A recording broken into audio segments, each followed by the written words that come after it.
നമസ്കാരം. രാഹുലിന്റെയും മദാമ സോണിയുടെ സകല പദ്ധതികളും ഒരു നിമിഷം കൊണ്ടാണ് അനുരാഗ് ഠാക്കൂർ പൊളിച്ചടുക്കി കൈക്കൊടുത്തത്. ഠാക്കൂറിന്റെ പെട്ടെന്നുള്ള തന്ത്രപരമായ പ്രതിഷേധ റാലിയിൽ അടിതെറ്റി വീണു രാഹുലും സോണിയും. അംബേദ്കർ രാജ്യത്തിന് നൽകിയ സംഭാവനകളെ ഇകത്തി കാണിച്ച 2012 കോൺഗ്രസ് സർക്കാർ NCERT പാഠപുസ്തകത്തിൽ ഉൾപ്പെടുത്താൻ അനുമതി നൽകിയ കാർട്ടൂണാണ് ഇനി നിങ്ങൾ കാണാൻ പോകുന്നത്. ആ ഒറ്റ കാർട്ടൂണിൽ കോൺഗ്രസ് എത്രത്തോളം അംബേദ്കറെ അപമാനിച്ചു എന്നതിന്റെ തെളിവ് കിട്ടിക്കഴിഞ്ഞു. ഭാരതത്തിന് മഹത്തായ ഭരണഘടന സമ്മാനിച്ച അംബേദ്കറിന്റെ സംഭാവനകളെ ഇകത്തി നെഹ്റു കുടുംബത്തെ പുകഴ്ത്താനുള്ള ശ്രമമായിരുന്നു ഈ കാർട്ടൂണിൽ.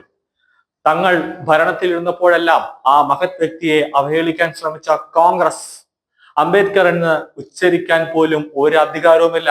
ആ നാവിന്റെ തുമ്പിൽ അംബേദ്കർ എന്ന വാക്ക് പോലും രാഹുലിന് പറയാനുള്ള അധികാരമോ അർഹതയോ ഇല്ല. അംബേദ്കറെ തിരസ്കരിക്കാനാണ് കോൺഗ്രസ് എല്ലാ കാലത്തും ശ്രമിച്ചത്. ജീവിച്ചിരുന്ന കാലഘട്ടത്തിലും അദ്ദേഹത്തിന്റെ മരണശേഷവും അദ്ദേഹത്തോടുള്ള അവഗണനയും തിരസ്കലും കോൺഗ്രസ് തുടർന്നുകൊണ്ടേയിരുന്നു. ആദ്യം അംബേദ്കറിനെ തിരഞ്ഞെടുപ്പിൽ പരാജയപ്പെടുത്തി. പിന്നീട് അംബേദ്കറെ പരാജയപ്പെടുത്തിയവർക്ക് പത്മഭൂഷൺ നൽകി കോൺഗ്രസ് പൊന്നാടയിട്ട് ആദരിച്ചു. നെഹ്റു മുതൽ രാജീവ് ഗാന്ധിയുടെ സ്മാരകമുണ്ട്. എന്നാൽ അംബേദ്കറിന് കോൺഗ്രസിന്റെ ഒരു സ്മാരകം രാജ്യത്ത് ഒരിടത്തും സ്ഥാപിച്ചിട്ടില്ല. പക്ഷെ BJP സ്ഥാപിച്ചു. അങ്ങ് ആന്ധ്രാപ്രദേശിലെ അമരാവതിയിൽ ഇപ്പോഴുമുണ്ട്. സൂര്യന്റെ രശ്മികളായി സൂര്യ തേജസ്സായി തല ഉയർത്തി നിൽക്കുന്ന ഭരണഘടനയും പിടിച്ചുകൊണ്ട് അംബേദ്കർ അവിടെ നിൽപ്പുണ്ട് രാജ്യത്തിന്. ഒരിടവേളയ്ക്ക് ശേഷം രക്ഷകനായി വീണ്ടും അനുരാഗ് ഠാക്കൂർ തന്നെ പാർലമെന്റിലേക്ക് എത്തി രാഹുലിനെ ആടപടലം കൂട്ടാൻ.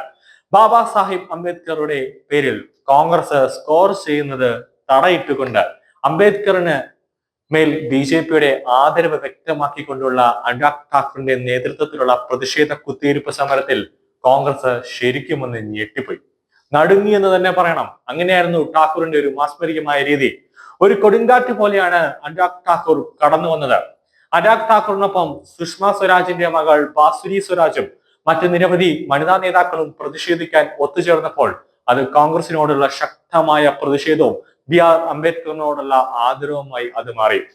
അഹങ്കാരിയായ രാഹുൽ താൻ നിയമത്തിന് അധീനതനാണെന്ന് തെറ്റിദ്ധരിക്കുകയാണെന്ന് അനുരാഗ് ഠാക്കൂർ പറഞ്ഞു.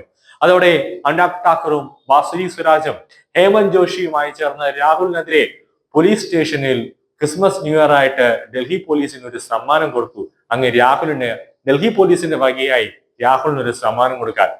ചടൽ നീക്കത്തിൽ അനുരാഗ് ഠാക്കൂർ കൊടുത്ത പരാതിയിൽ 109, 115, 117, 125, 131, 351 എന്നീ വകുപ്പുകൾ പ്രകാരം രാഹുൽ ഗാന്ധിക്കെതിരെ കേസ് അടക്കണമെന്നാവശ്യപ്പെട്ട് അനുരാഗ് ഠാക്കൂർ പരാതി നൽകി. ഇതിൽ 4 ജാമ്യമില്ലാ വകുപ്പാണ്. അഴിയണ്ണാനുള്ള സ്കോപ്പ് കൂടുതലാണ്. നിയമം ലംഘിക്കുക എന്നത് രാഹുൽ ഗാന്ധിയുടെയും കോൺഗ്രസിന്റെയും സ്വഭാവമായി മാറിയിരിക്കുന്നുവെന്ന് ഠാക്കൂർ കുറ്റപ്പെടുത്തി ഉറക്കെ പറഞ്ഞു. പാർലമെന്റ് മന്ദിരത്തിന് മുന്നിൽ തന്നെയായിരുന്നു അനുരാഗ് ഠാക്കൂറിന്റെ പ്രതിഷേധം. രാഹുൽ ഗാന്ധി BJP MPയെ മർദ്ദിക്കുകയും മറ്റൊരു വനിതാ BJP MPയോട് അപമര്യാദയായി പെരുമാറുകയും ചെയ്ത ഭീതി സൃഷ്ടിച്ചത് പിന്നാലെയാണ് അനുരാഗ് ഠാക്കൂറിന്റെ പ്രതിഷേധം എത്തിയത്. ഒരർത്ഥത്തിൽ പാർലമെന്റിന്റെ മുന്നിലായിരുന്നു കൊണ്ട് മാത്രം അനുരാഗ് ഠാക്കൂർ ക്ഷമിച്ചു.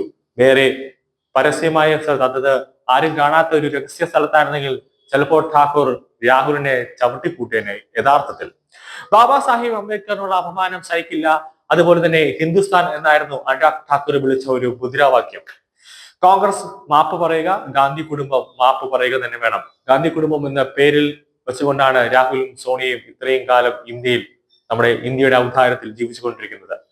സംവിധാനത്തെ കൊല ചെയ്തവർ മാപ്പ് പറയുക തന്നെ വേണമെന്ന മുദ്രാവാക്യവും ഠാക്കൂർ ഉയർത്തി. പണ്ട് CA വിരുദ്ധ സമരം ഡൽഹി നഗരിയിൽ മൂർച്ഛിച്ചപ്പോൾ എല്ലാം തൃണവൽക്കരിച്ച് പ്രതിഷേധിക്കാൻ ഇറങ്ങിത്തിരിച്ച നേതാവാണ് അനുരാഗ് ഠാക്കൂർ. അദ്ദേഹത്തിന്റെ പ്രസംഗമാണ് രാഹുൽ ഗാന്ധിയുടെ നേതൃത്വത്തിൽ അതിക്രമത്തിലേക്ക് വഴുതി വീഴുകയായിരുന്ന നഗരത്തെ തിരിച്ച് സമാധാനത്തിലേക്ക് കൊണ്ടുവന്നത്. അനുരാഗ് ഠാക്കൂറിന്റെ അന്നത്തെ പ്രസംഗത്തിന്റെ പിന്നാലെ നിരവധി യുവാക്കളാണ് എന്തിനും തയ്യാറായി ഠാക്കൂറിന്റെ കൂടെ ഇപ്പോൾ നിൽക്കുന്നത്. അംബേദ്കറിന് ഭാരതരത്നം നൽകിയത് BJPയെ പിന്തുണയ്ക്കുന്ന ജനതാൾ സർക്കാരാണെന്നും രാഹുലും കോൺഗ്രസും ഓർത്താൽ നല്ലത്.